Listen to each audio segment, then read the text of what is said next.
that really matters with some of the world's biggest thinkers. Now is his opportunity to kind of take the steering wheel of history. Break away from the flop at 8 o'clock on GB News with The Mark Steyn Show.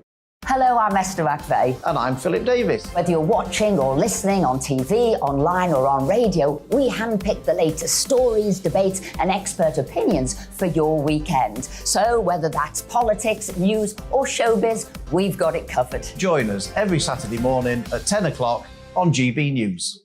Hello, I'm Alastair Stewart, and I'd invite you to join me at noon on Saturdays and Sundays for Alastair Stewart and Friends. I've been in this business for over 40 years.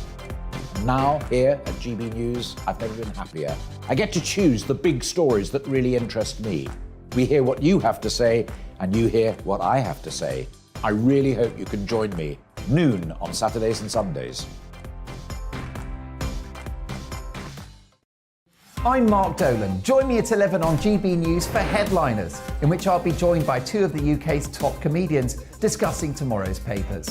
If it's an important story, we'll cover it, but we'll have some fun along the way. Headliners, the late night paper review that won't send you to sleep like the others will. 7 nights a week at 11 p.m. on GB News.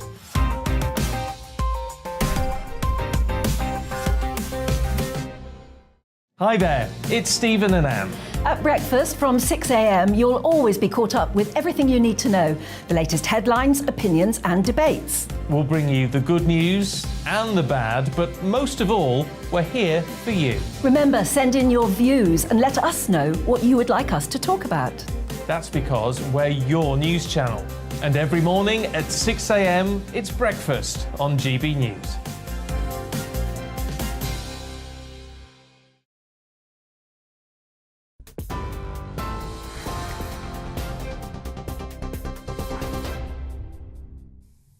Good evening, I'm Tatiana Sanchez in the GB Newsroom. Kent police have confirmed a man was found dead at a nearby petrol station following an arson attack at a migrant crossing centre in Dover. It's after a man drove up to the new facility and threw several homemade devices which had fireworks attached to them. Border Force and military personnel were seen extinguishing a fire along the perimeter. A Reuters photographer who witnessed the incident says the man then drove to a nearby petrol station where he claimed his own life. Home Secretary Suella Braverman has described the incident as distressing. Several children are among those who've been killed after a suspension bridge collapsed in India. Hundreds of people are thought to have fallen into the river in Gujarat province, with government officials saying at least 81 people have been killed. The 230-metre bridge had only reopened to the public last week after it was closed for 6 months for renovations. The United Nations, Turkey and Ukraine have agreed on an October the 31st plan to move 16 vessels currently in Turkish water a day after Russia halted Black Sea grain exports. It comes after the West accused Russia of weaponizing food following the suspension of the grain deal. Moscow's move follows a claim that its fleet in Crimea was attacked by drones, which it says have now been recovered and analysed. Russia's ambassador to Washington suggested British military specialists helped Ukraine organise the strike, which the UK denies. A teenager has been charged with the murder of a university student who was stabbed in Manchester. Luke O'Connor died in hospital after he was attacked on Wednesday. 19-year-old Shiloh George Pottinger has been remanded in custody and will appear in court on Monday. A series of Royal Mail strikes planned for the next 2 weeks have been called off. The Communication Workers Union says it decided to delay the action after receiving a letter from the company's legal team. Members of the CWU are involved in a long-running dispute over pay and working conditions. The union says strikes will resume on November the 12th. And the number of rough sleepers in London has increased by 21% in a year. City Hall figures show there were over 5,000 people on the capital streets between April and September. The London Mayor Sadiq Khan is urging the government to take immediate action to tackle rising bills and housing costs. TV, online and DAB+ radio. This is GB News. Now it's over to Headliners.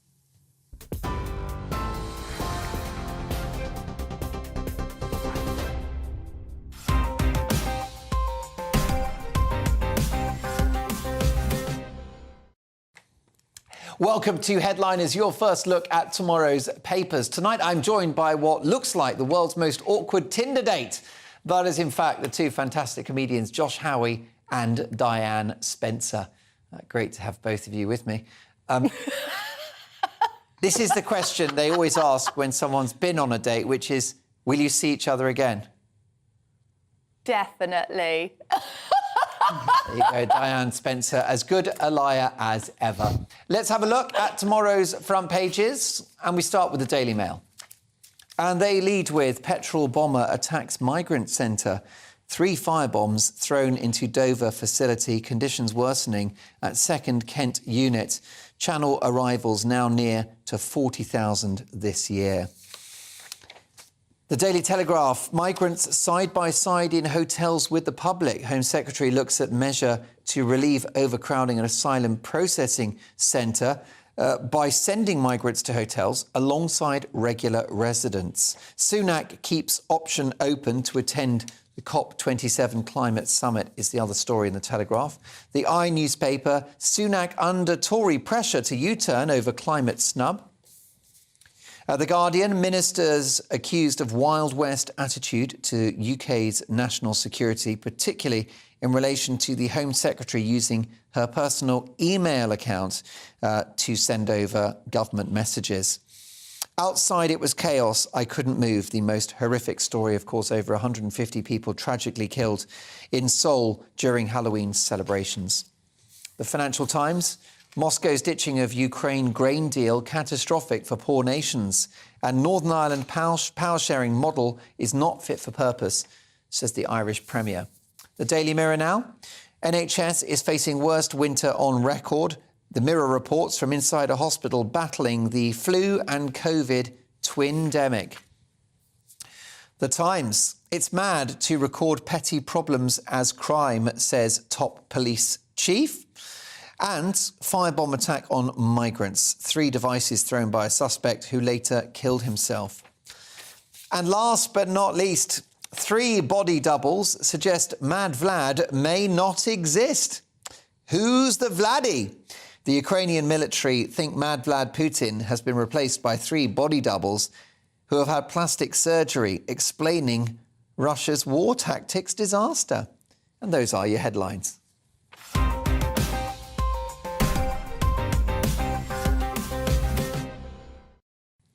Well, there's only one Josh Howie and one Diane Spencer, and let's get their reaction to the big stories coming out of tomorrow's papers. We'll kick off with the front page of the Times and a serious bombing today in Dover. Josh, tell us more.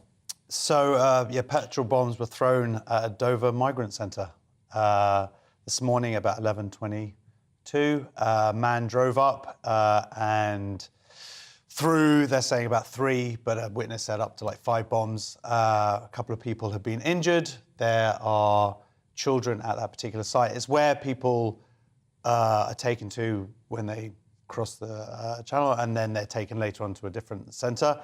Not many MPs have really commented on it, and then the person went off and killed themselves in a petrol station. It's a truly horrific story, and it reflects the wider problem of how we tackle this issue of 1,000 people a day entering the country illegally. Diane? I would say it definitely corresponds with the part of the article that said that this person was potentially mentally ill, because that is, throwing a petrol bomb is not a way of dealing with people crossing the channel at all. It's entirely the wrong way of dealing with it. That is clearly somebody who's mentally unstable, and they have gone vigilante rogue, and they've decided that this is the way that they're going to solve a problem. And it's really not. These are families. These are people who have travelled over in boats, and I hate boats at the best of times. I think in a past life I was definitely a cowgirl, not a pirate. Those are my choices. And they've struggled through all that way to come to the migrant centre, and then somebody's tried to set them on fire. I really do feel for them. I appreciate there is a problem of immigration, and I appreciate it must be stopped. But attacking people like this, really not necessary. Absolutely horrific and really, really just awful for the victims involved. Let's hope the cops can get to the bottom of just what happened there. The front page of The Guardian now, and it's the Wild West. And for once, we're not talking about Kanye yet, Diane. We'll get on to Kanye. Kanye, can't he? So the ministers in The Guardian are creating, quote, Wild West conditions with use of personal phones. So this is all to do with Leaky Sue and Liz Truss. And what happened was, as we all know, Suella Braverman was using her personal email to send details, and Liz Truss has been just yabbering away on her own mobile phone. And it wouldn't be so bad if these people weren't in charge of national security. That's the slight issue the rest of us have. I mean, it's interesting. We were already a country. We leave dossiers on buses. Who needs a dossier? We leave, like, the personal information of loads of people in the NHS. We leave that wherever we want. Where do we leave that? We sort of sprinkle it around, don't we? We probably sort of dropped it in leaflets all over Russia. So essentially what's happening is you can't... You know that phrase, isn't it, that you can try to idiot-proof something, but you'll always invent a better idiot. Well, we have got some really great idiots right now. And the problem is that there are plenty of protocols in place, but unfortunately it appears that people like Suella Braverman and Liz Truss are not following those protocols. And that's why it's the Wild West. They're just doing whatever they like. Yes, indeed. And it's just not a good look, is it, for senior government figures? No, well, they're saying that Liz Truss's phone, that up to a year of her private messages maybe had. What they've done with it, they've locked... It's so heavily compromised, the phone, that they've locked it in a safe inside a secure government location, which is that's UK technology at its finest. Like, we can't do anything with this, so we're just going to put it in the safe with the broken channel changer. But we both got kids, right? So our kids could, like, unlock that phone in, what, 4 seconds? You can sort it out, detoxify it, take off all our apps, put on some Bob the Builder or whatever. And, but yeah, Michael Gove said that, I don't know the full details. Ghoster's back. What he said, he's back, and he's saying, I don't know the full details of the security breach, if any, took place. Well, look, I've got his phone right here, and I know that he knew. You got Gove's handset. They really need to get on top of this stuff. Whoa. We have our smoking gun. There you go. Let's now move on to our next story. In the Telegraph, Suella Braverman is ready to reveal all about a breach. But tell us more about this, Josh. Yes, so, like I say, this is in the Telegraph, and essentially she is laying out a chronology of the events. The idea is to dispel doubts about what happened. So what supposedly happened was that she sent an email. She missent it to someone else, like an MP's aide. Yeah. They said, "Oh, you've sent this," and she said, "Delete it." And then what she is saying is that she rapidly alerted the officials to it, and it actually was about 4 hours till she did alert the officials. It was 94 minutes. No, until she alerted the officials. No, it was 94 minutes until she replied, half an hour to reply back. And then actually the way that she's laid it out is she said, oh yeah, I bumped into the chief whip at the time at around 12 o'clock, at about 11:30. And this is like about 4 hours after, and said, oh, you better sort this out. And then a half an hour later, she then emailed her officials. So really, this whole idea that she sort of rapidly dealt with it is just it's a massive lie. It's a bit hypocritical. I mean, she's the Home Secretary. She expects our police to respond within 6 minutes. Yeah. She takes 4 hours. I mean, she's technically better than an ambulance, but it's not really rapid response. What this article in the Telegraph doesn't really talk about is what this email said. Yeah. And she was already under investigation for some leakage earlier in the year. This is leaking something. Now, what the Labour is saying is that it was market sensitive. And she sent it to a Tory MP who, his second job is working for energy firms. So we don't know exactly, how this compromises her. That's why she resigned. The fact that she was brought back into government a week later, that mistake still happened. And some people are saying that this was the first real mistake of Rishi Sunak's.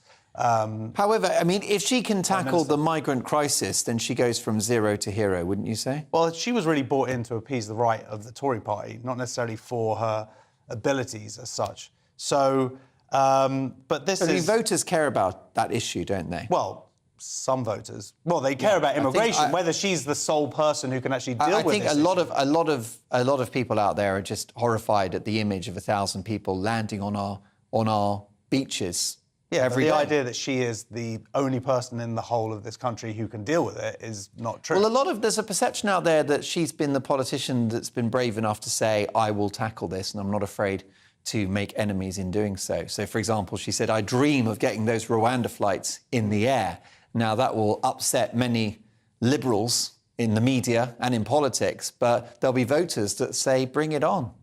Yeah, well, I would say it would be nice to have a dream to solve this migrant crisis. I think that's kind of what she meant. Way. I think that's what she meant. Well, I think she meant that she wanted to send people to Rwanda. That was her dream. That's what she said. That's not per se inhumane, is it? Maybe. Well, because other countries, they proved countries, actually that it does have human rights issues there. But, I mean, other countries do process asylum applications not in elsewhere. Rwanda, as far as I know. Well, I think it was the Danish government that were in talks with Rwanda about exactly that policy. Have they sent them out there yet? Well, I think they've been investigating that option. Maybe, so, Britain's not the only country. America other countries have done this anyway. America processes asylum applications outside of American soil as well. I guess the question is whether Rwanda's an appropriate place for it, where there is proof that there actually are human rights issues in terms of freedom of speech and various other.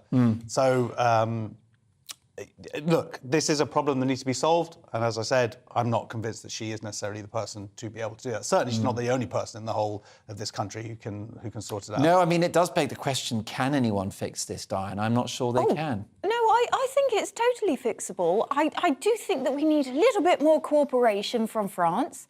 That would be nice. We might need a little bit more funding. And that's the cooperation from France, that's out of our hands, isn't it? That's the problem. Tray out of our hands, I'm afraid. It's nice that she gave us a chronology of events. I hope next she brings out her dream diary. Yeah, well, we'd all read that, wouldn't we? Well, let's be honest, it will be on TikTok tomorrow. On to the front page of the Financial Times, and repeat after me, the grain in Ukraine falls mainly causing pain. Diane. So, well done to Jonathan for that great line. Yeah, no, it was very nice perm. So, the Financial Times, the headline is Russian exit from Ukraine grain deal, quote, catastrophic, end quote, for poor nations. Yeah. So, as we know, a safe passage route was agreed. It was sort of brokered by the UN, and I believe Turkey were heavily involved, so that we could get all of that grain out of Ukraine safely, and it was going to be transported in the large ships. And oddly, now that the war is clearly not going in Putin's favour, he's had a lot of losses in Kherson, and obviously with his pride and joy, that bridge to Crimea being blown up, he's very grumpy, and he has decided to suspend the safe passage. Now, this is interesting because it is mainly East Africa that gets seriously affected, and Putin's arguing, well, I only let it out for the poorer nations, whereas you gave it to everybody, so that's my reason. And also there's all this terrorism and we've been attacked on our soil and all of this hypocritical rubbish. So he's trying to make things difficult for the Western world, but what he's actually going to end up doing, in my humble opinion, is really straining any kind of support he may have got from other countries for this war. I mean, China, now that Xi Jinping has consolidated his rule of China, China actually does have a food shortage crisis. So I wonder whether Putin's going to do some kind of weird backdoor deal with China and give them the grain because he really wants and needs to keep them on side. Yeah, I mean, it's a massive issue, isn't it? Well, yes. He has grain from his country, but the Ukrainians have more of it. They've got 2 million tons. The breadbasket of Europe. Yeah, that can feed 7 million people. Yeah. And as someone here says, a senior fellow at the Carnegie Endowment for International Peace says, it's going to backfire. And he's basically he needs leverage because it looks like he's losing the war. Yeah. And it is going to backfire on places like Turkey and Saudi Arabia because it's going to create a rift between them as well. Indeed so. Now let's move to The Independent. And how do you define the word Islamophobia, Josh? Well, Indeed. Actually, how do you spell it? Yeah, I could do that bit. So the government is dropping its plans to combat anti-Muslim hatred with official definition of Islamophobia. Now, in 2018, they did try to, a cross-party group did try to define it, and Michael Gove said that at the time that it was essentially ridiculous, because it was a type of racism that targets expressions of Muslimness. So what exactly is Muslimness? That's a sort of, and arguably that could be applied from if Shia and Sunni were criticising each other, that could even be applied that one of them was Islamophobic. This is off the back of the fact that religious hate crime has increased about 40% in the last year. Muslims count, anti-Muslim hatred accounts for about 43% of that and has increased. And I say Jewish people are 23%. There's only 300,000 Jews. There's 3 million Muslims in the UK. So it's disproportionately impacts if you're Jewish, communities. you're six times more likely to be a victim of religious hate crime. But that still isn't to say that this is as good for Muslims. It's a really hard thing to define because, of course, Islam is a religion. So it's very hard to say, whereas Judaism, people do try and correlate something between the two, is an ethno-religion. And there are different ethno-religions out there, Druze, Maronites, Shabaks, which is an Iraq group. So it's very hard, though, to just, if Islam is a religion, then that's a set of beliefs, a set of ideas. So how do you how do you classify that in terms of hatred towards a set of ideas?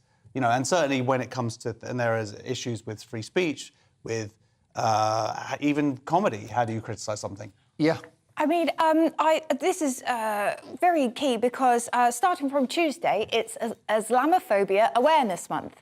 So I guess they're trying to sort of bring it to the fore because, yeah, it's really mean and it's unfair. And you know what? I must admit, though, I am grateful when the fasting is over because I have quite a few Muslim mates, and they can get a little bit tetchy when they haven't eaten all day. So, but that is not Islamophobic. That's me genuinely going, oh my God, she's really angry. I'm just going to stay out of Farah's way until she's had a biscuit. Exactly. Roll on sundown. That would do the trick. Well, now let's have a look at our next story, Diane. And this relates to a hammer attack in the United States on the spouse of an important politician. Yes. So this is in the Sunday Times, and the headline is, America fears hammer attack on Pelosi's husband is only the start of midterm violence. Mm-hmm. So for those of you who are unaware, the US Speaker of the House of Representatives, Nancy Pelosi, she lives in a lovely big house, and a man, David DePape, am I pronouncing that correctly? David DePape? We'll go with that. David DePape. He breaks into the house with a hammer, screaming, "Where's Nancy?" Now, this is, I wish it was some kind of pastiche of the musical Oliver. Sadly, it is not. This man, apparently his social media, it suggests that he sort of goes with all the QAnon themes. So he's all about, like, anti-establishment, anti-Semitism, elites, ruling class.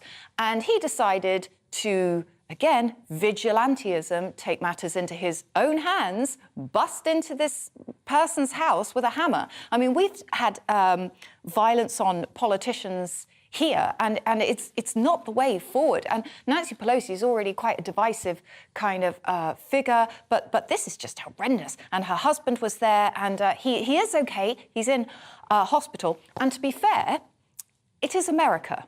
I'm kind of relieved he only had a hammer. You know, because you think, out of all the things he could have taken a rocket launcher into the house. He could have taken all sorts of things. And the Bill Scott, bless him, the chief of San Francisco police, said, "This was not a random act. This was intentional."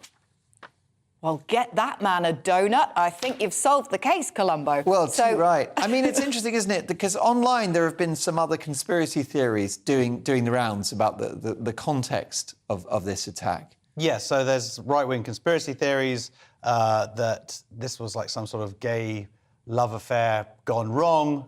Essentially, that boils down. I read a really interesting thread online, sort of debunking this conspiracy theory and showing how it all started. It's quite interesting to lay it all out like that. Basically, one of the first reports got it wrong and said that they were both discovered in their underwear, whereas actually it was 2 a.m, so the victim was discovered in. That's what you do, wear your boxers at night. That's what I do anyway.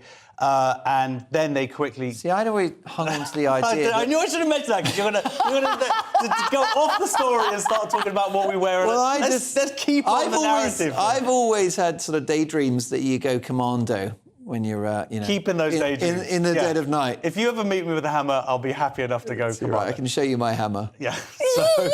So the point was, this was immediately sort of debunked, and they sort of withdrew that particular claim. It was like this local newspaper, but then conspiracy theorists ran with that to sort of prove that somehow that means that they were actually both in their underwear. Yeah. And there's also, they're trying to sort of say that actually he was a left-wing guy, even though, because they're pointing at posts from like 15 years ago. But it just shows the horseshoe theory, which is how the sort of radicalism takes hold. If you believe in this stuff and it takes you all the way round, and suddenly now he believes in paedophiles and that Jews run the world and all this other madness.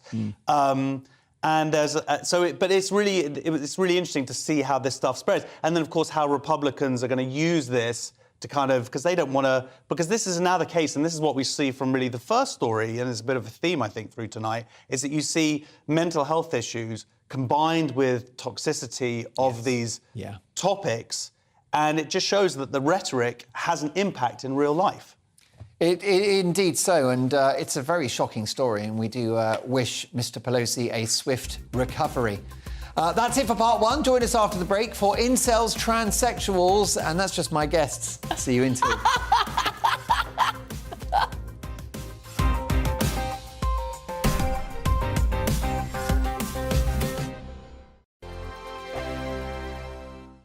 Weekday afternoons on GB News, we've got the whole of the UK covered. From 12 to 3, it's GB News Day with me, Mark Longhurst. And me, Gloria Di Piero. You'll get the very latest on everything that's been going on across our great nation. And from 3 till 6, watch out for GB News Live with me, Patrick Christys. I'm not here to mess around. With all the biggest topics and guests, you will always be up to date. GB News Day and GB News Live from 12 p.m. Only on GB News. The People's Channel, Britain's news channel.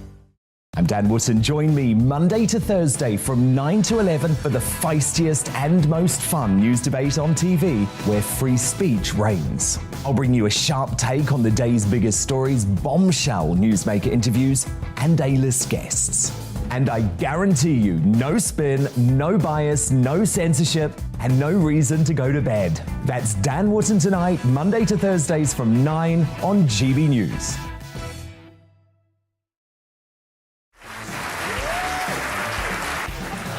My name is Andrew Doyle. Join me every Sunday evening at 7 p.m. for Free Speech Nation. This is a show where we address current affairs and news stories of the week with the help of two wonderful comedian panellists. I brought in comics because I want to give it a lighter edge, and also they work for less. See you there.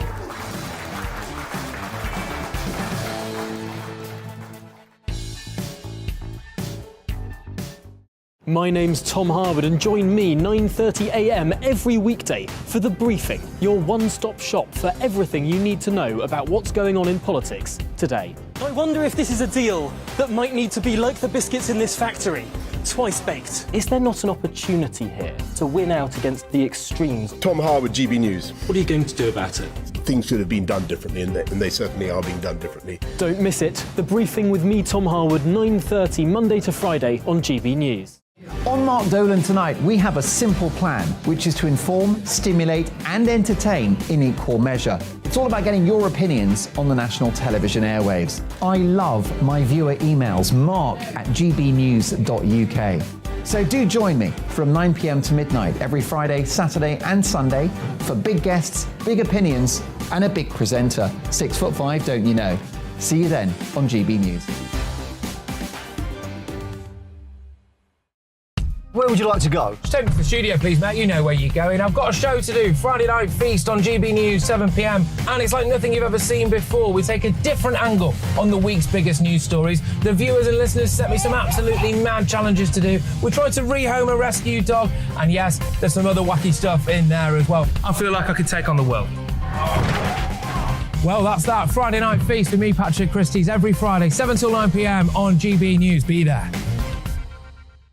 Join me, Arlene Foster, for the briefing on GB News. Every Friday at 3 p.m, I'll give you all the latest political news and analysis, and we'll have robust live debate. To make sure that you're caught up on all of the biggest issues of the day, we'll bring on experts in their field. I'll ask the questions that you'd like to ask. We're not afraid to tackle discussions from all perspectives, including yours. Don't forget, the briefing with me, Arlene Foster, every Friday at 3 p.m. on GB News.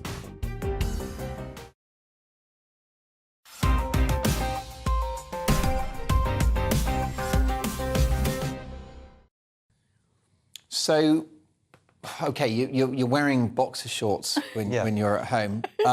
With socks. Is that like a kind of Calvin Klein, is it a boxer brief, or do you go, is it the Y front? What's the look? No, I go just boxers, never, I need looseness. I mean, are you ever naked? Like, what if it's really hot? I am naked. I do have 5 children, so I've been naked 5 times. Yeah. But like on a hot summer night, do you go al fresco?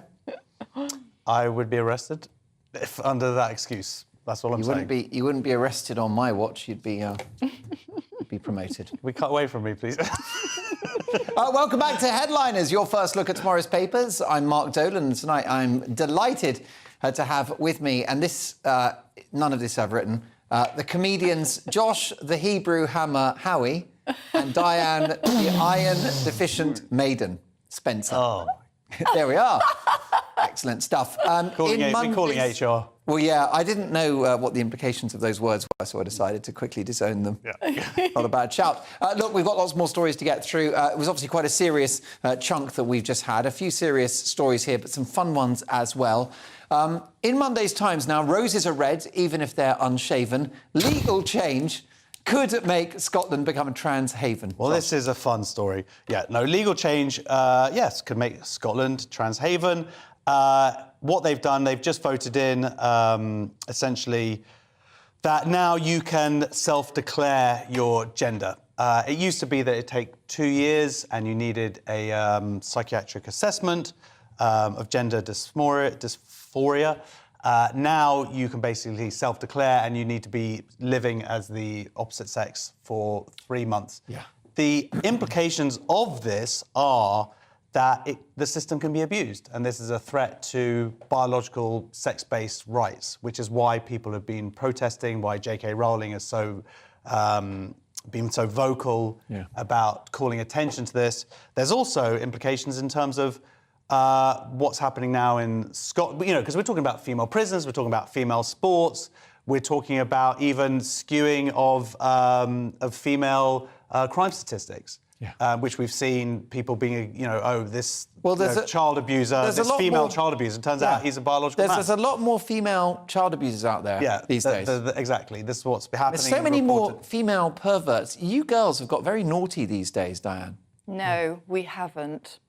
But what's not been talked about in this article in the Times is the ramifications for the rest of the UK. Because they're making it, this is the first part of turning it into actual law up in Scotland. But if people can now self-declare their sex, change their sex on their birth certificates, then of course they'll be able to travel to other parts of the UK. And it's like the Scottish pound. Is that going to be then acceptable or not? It's utterly insane. So you can be born a male with a willy winkle. You could be.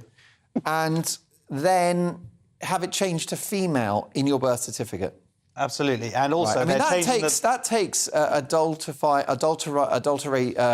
adulterating reality to another level. Well, isn't it? But the thing is that when people have this condition, that's why this was set up. But the idea was that it would take a longer time so that people change. They've also lowering the consent from 18 to 16 to be able to do this. When you're 16, I think you're still a child. The idea that you're going to make this life-changing decision at that point, which could lead to long-term medical impact on you. If you get run over by a bus in Scotland and you were male and now call yourself female, and it says on your birth certificate you're female, says it on your credit card, your driving licence, this could have medical implications based upon how you're treated by doctors who assume you're female when you're actually a biological male. Yeah, but we already have... You have the ability to obtain, in the UK already, a GRA. What they're doing is they're making it arguably too easy in the sense that this system can be abused now by people, by a man just changing sex very easily without the previous sort of limits that you needed to make sure that it wasn't abused. And now that balance is skewed that way, that someone could just say, I am now a woman, and can abuse the system accordingly. And what's the real-world reality of this? It's a paedophile like Sally Ann Dixon, previously John Dixon, a male paedophile who committed those crimes as a male, who now identifies as female, who has gone into a female prison as a convicted paedophile and begun a relationship with a female inmate with learning difficulties. That's progress, is it? What about the US inmate who entered a female prison identifying as female but still intact as a man, impregnating 2 women? That's progress, is it? Yeah, well, the point is that the way that the SNP pushing this through is they are pushing through a system that is very much open to abuse. And the number one fact that most people need to understand is that 95% of what are now called trans women are actually males, fully intact males, who haven't had any surgery, haven't taken any hormones. So it's not what people think of, these people who are going through this medicalisation for years. Are you intact? Come and see me in my boxes and find out. Diane, do women need female-only spaces? Yes. Because I know lots of woke women, friends of mine, who don't think you need them, including the comedian Dana Alexander, who says, I don't consider trans women to be a threat to me. Well, then that says to me she hasn't met enough trans women. That's what I think. Because if you have met many people, and that sounded wrong, right? Because when I said that means she hasn't met enough trans women, when I say trans women, I literally mean somebody who is genuinely a trans person. And statistically, to meet somebody is a very small statistic, but that statistic has massively grown. And I am not, when I said that, there's a small portion of people who are abusing the system. There's a small portion of people who are dangerous and who are abusing it for their own. And I much prefer female-only sort of spaces. And what I find interesting about this is that the whip of the party, of the SNP, was to push this through. And there was rebellion. There was the biggest rebellion that Nicola Sturgeon has had on her hands. It was passed sort of 88 yeas to 33 nays. Most of the people who said no were the Conservatives up in Scotland. But I just find it very interesting because I've got a bit of a tinfoil hat theory about Nicola Sturgeon. She always talks about independence whenever Russia invades Ukraine. Have you noticed that? The last time she really kicked it up, it was 2014. Now that Russia has gone further into Ukraine, she's talking about it again. And Nicola Sturgeon seems to do her utmost to destabilise the United Kingdom. And her doing this, in my opinion, is another step towards destabilising because it creates a constitutional tension, doesn't it? It creates a border issue because then, you know, whereas in the past, I think, didn't people cross over the border so they could get married earlier? Yeah. So now people will cross over the border because they want to transition earlier. Yeah. So I'm not actually thinking about trans people in this article. I'm more thinking about what on earth are you doing, Nicola Sturgeon? Well, I agree with you, Diane, in relation to female-only spaces. Let me tell you, however you identify, it is true of the history of humanity that anybody that has male reproductive organs has forever been a threat to the female species and will always be. And that's unfortunately a sad reality. Let's power through a few more stories. Next up in The Guardian, with our resident expert, Nick Dixon, out of the office today. He's at home in his bedroom. It's a hearty laugh. Please tell us about incel culture, Diane. I'll just get him on the phone. So The Guardian have gone with the headline, experts fear rising global, quote, incel culture could provoke terrorism. Now, this is incredibly important because there is an incel contagion happening. Now, incels, if you don't know what that is, that's what's involuntary it called? celibate. Portmanteau, yes, involuntary celibate. That's what I was thinking, what the actual word's called. So it's an involuntary celibate, and essentially it's a group of that means men. somebody that wants to get laid but can't. Yes, or they perceive that they can't. And they take all of their anger and frustration and aggression out on women. But there has been a marked rise in very degrading terminology, very violent terminology towards women. There's been a marked rise in those words being used. And it was exactly what we were talking about before, how rhetoric is turning into action. So they're saying that sort of... you have to look at it because some boys as young as 12 are being influenced because they don't just come in straight away with the misogyny. Like, this is what Andrew Tate did. He didn't come straight away in with, women are property and should be owned. He didn't start with that. He started with, hey, you want to make more of your life? You want to become a successful guy like me? You want to make a lot of money? And none of those things. There's nothing wrong with any of that. So people would kind of buy into that. They'd buy into his rhetoric. And then halfway through, he kind of, yeah, you want to be a successful guy like me and own a woman. What? Yeah, so he kind of slipped it in. And what some of these people do is that they... Well, slipping it in is what's not happening, and that's the problem. What they do is that they mix all the different kind of ideologies together. And what I find interesting is... but not the ideology of taking a shower. Or the ideology of maybe not ghosting women. Like, there are so... I have a lot of single friends, and they go on dates, and they get treated appallingly, and then they get ghosted. And it's like, well... something that is you need to pay attention to is the language. They have certain phrases that they use. So if you hear anybody around you and they sort of talk about red pill ideology, Sigma males, these are things to watch out for. Watch out indeed. Briefly, folks, if you can, our last story of this part, being forced to get plastic surgery under a tyrannical regime, but more about the trans activists later.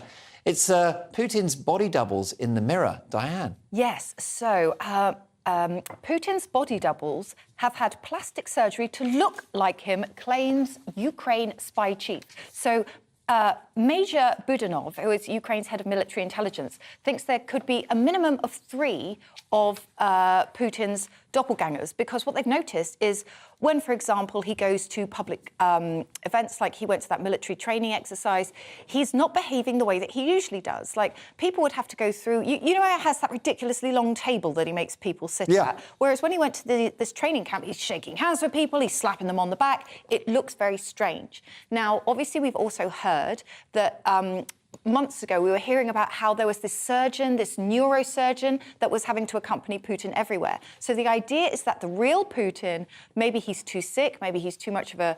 maybe there's too many security issues around him, and he's got several doppelgangers that go into public events, which makes sense, but it also, they fear, could be an example of other people pulling the strings and using a Putin doppelganger, which is why the war and the message of the war in Russia appears to be in chaos, because more people are controlling the war than we think.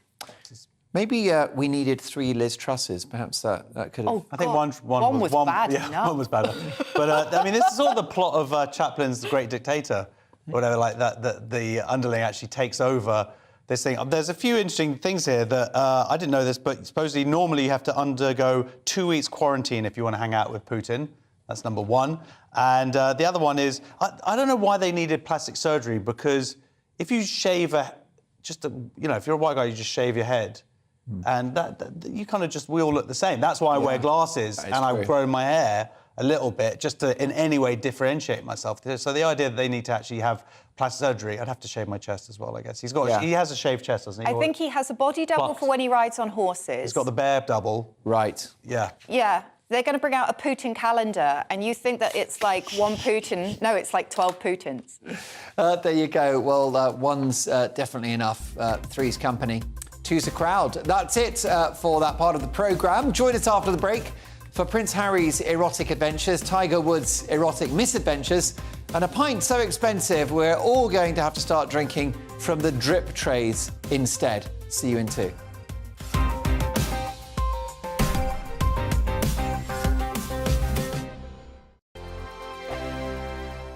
Hello there, it's Eamon Holmes here from Breakfast on GB News. We're not just on your television and your screens, you know. We're on DAB plus digital radio, so you can listen to your favourite shows on the move. If you've not yet listened to GB News Radio, it's very simple. We're on your radio player and tune-in apps, on your smart speaker, phone or tablet, or online at gbnews.uk. Take us with you wherever you go. GB News Radio. You never have to miss a moment of the People's Channel. Hello, I'm Simon Evans. Join me on GB News for Headliners at 11 p.m, where I'll be joined by 2 of the country's top comedians as we take a look at tomorrow's newspapers tonight. If it's a big story, we'll be covering it, I guarantee, but we'll also have some fun along the way. That's GB News Headliners at 11 p.m. We won't put you to sleep, unlike some of the other paper review shows out there. So join us, 11 p.m, 7 nights a week.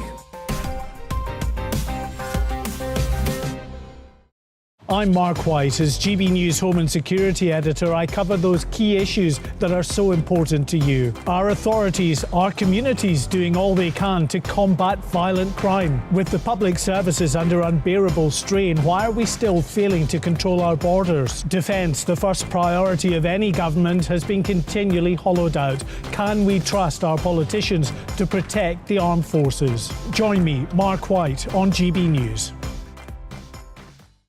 Join me, Nana Akua, on Friday, Saturday and Sunday afternoons on GB News. Expect fiery debate and passionate discussion as me and my panel tackle some of the biggest topics hitting the headlines. It's a place for everyone's opinion. No one gets cancelled, but no one gets an easy ride. Oh, she's on it today. Be ready for conversations that are fierce, frank, and of course, fun. Every Friday, Saturday and Sunday afternoon from 4 p.m. on GB News. Every morning from 6 o'clock, we'll wake you up with GB News Breakfast with all the stories you didn't know from the night before. So whether it's serious news, entertainment, or your own views from all over our great nation, we're here to kick off your day with a smile. And the national media should be reflecting and reporting what's happening here. You will notice the northwestern accents. Whether you're with us on TV, radio, or online, every morning, it's breakfast from 6 a.m. Hope you can join us. Every Saturday at 2 o'clock, join me, Darren Grimes, for Real Britain. I'm not afraid to give you a platform and say it how it is. Come on, make the case. Something like this is very, very important to people. And we're always up for a laugh on this show. God, honestly, you'd think there were no problems in the world. Real Britain, every Saturday on GB News. On the Mark Steyn Show, we cover the stories a lot of people are scared even to mention. The stuff that really matters with some of the world's biggest thinkers. Now is his opportunity to kind of take the steering wheel of history. Break away from the flop at 8 o'clock on GB News with the Mark Steyn Show. We are GB News. And we'd like to say thank you To each and every one of you. for helping our great nation Find its voice. We're absolutely everywhere. Across England, Scotland, Wales, And Northern Ireland. On TV. On radio and online. we're proud to be The People's Channel. Britain's news channel.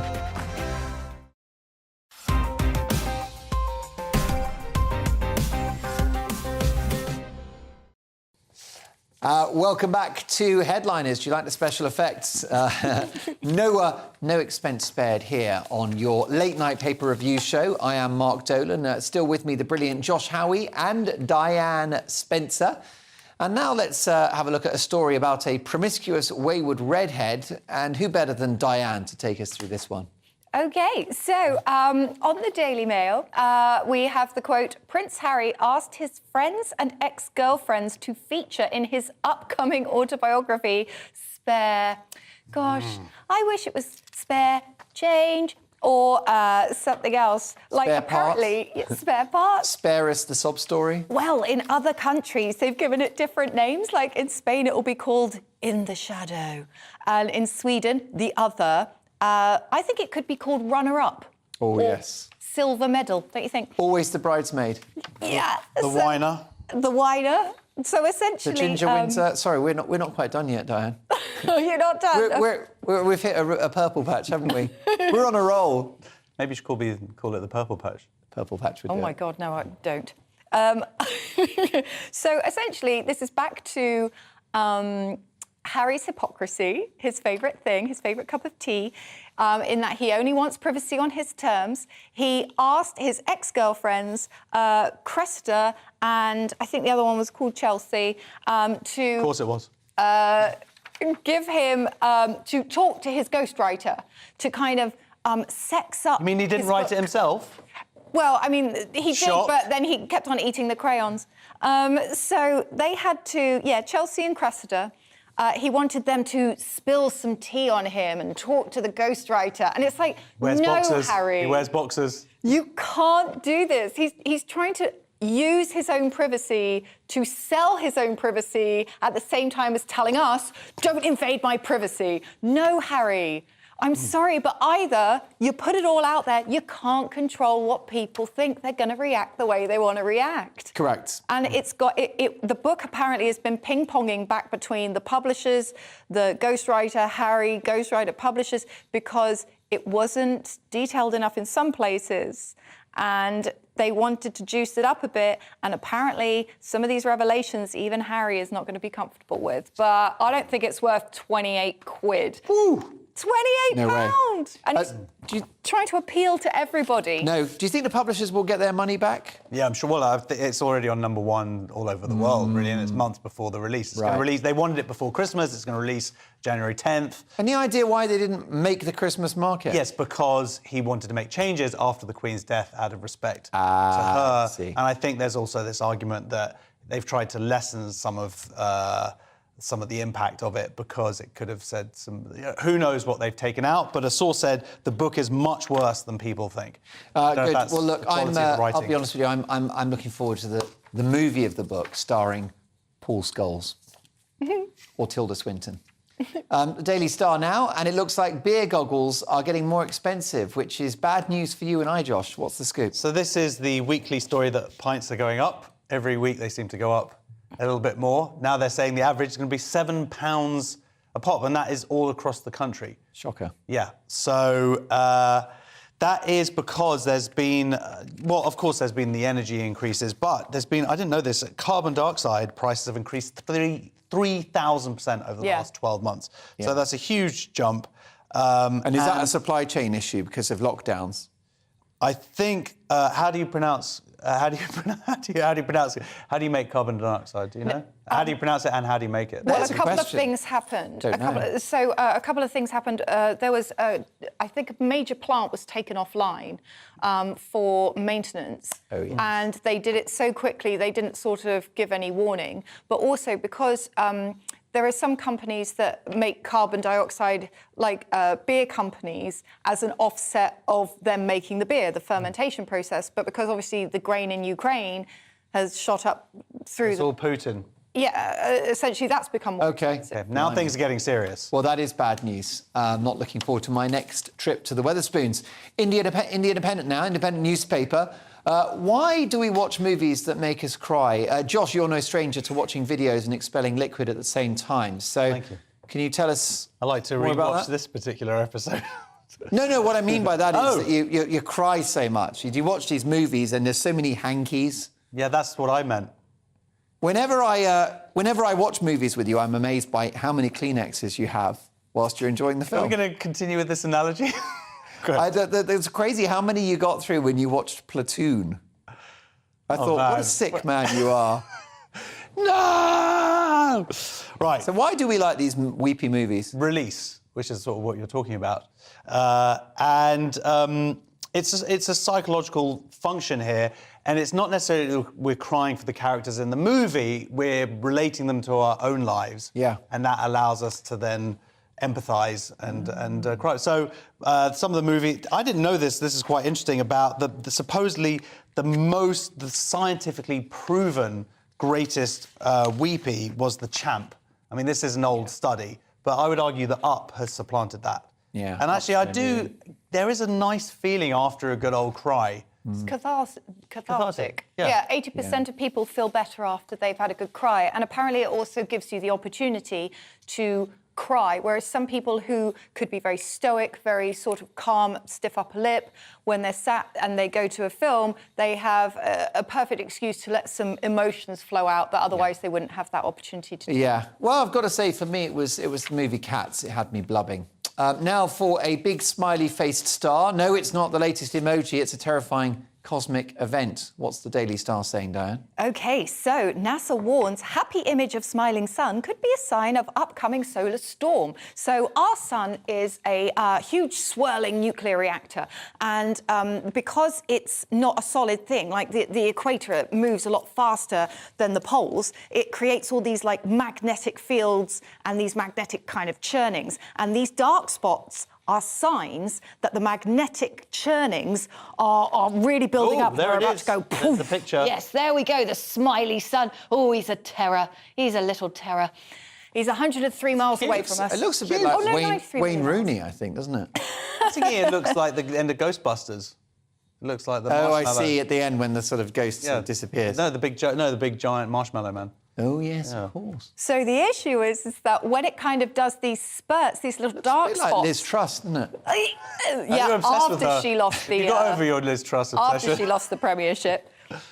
It kind of hurls out this huge amount of magnetic material, and when that collides with Earth's magnetic field, you can get a geomagnetic kind of frisson in the ionosphere, which means that, well, the problem is that when it's so big, it can actually interfere with satellites, it can interfere with power stations, it will definitely kind of maybe disrupt sort of radio waves.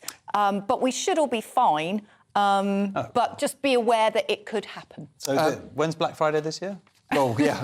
Actually, I think it's been and gone, sadly. Oh, really? Oh, look, you've got about 20 seconds, Josh, for a rather interesting date that went wrong. Yeah, so a French man went out on a date in LA and was and basically walked out because his date, she said that she didn't have any gluten, and he just freaked out and just said, "Oh, gluten is my life." You know, you're talking about baguettes and croissants or whatever. And then he said, well, OK, let's have a glass of wine. And she was like, no, I don't drink wine. And he was like, what? OK, yes, this is not going to work out. Which is the same thing when I found out that when my wife didn't like Annie Hall. It was Oh, dear. tenuous that times. would do it. Yeah. That would send me running for the hills. Can I thank the brilliant Diane Spencer and the marvellous Josh Howie? Headliners is back tomorrow at 11.